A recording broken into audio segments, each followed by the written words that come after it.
নমস্কার, কেমন আছেন সবাই? ব্লগার বাবুর আরও একটি ব্লগে আপনাদের স্বাগত জানাই। তো সকাল সকাল রেডি হয়ে আমি বাবাকে নিয়ে চলে এলাম কোলাঘাট স্টেশনে। তো আমাদের ট্রেন আসতেই উঠে পড়লাম।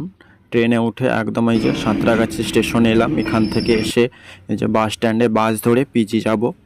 তো পিজিতে এসে প্রথমে এই যে পিজির যে টিকিট ঘর, হসপিটালের টিকিট ঘরে ঢুকলাম, টিকিটটা কাটলাম। টিকিটটা কাটার পর বাবাকে কার্ডিওলজি মানে হার্টের যে যেখানে ডাক্তার বসে সেখানে বাবাকে লাইনে দাঁড় করিয়ে দিয়ে আমি ওষুধ দোকানে এলাম। এই যে এখানে ওষুধ দোকানটায় প্রচুর ডিসকাউন্ট থাকে, সেই জন্য এখান থেকেই নিয়ে নিই।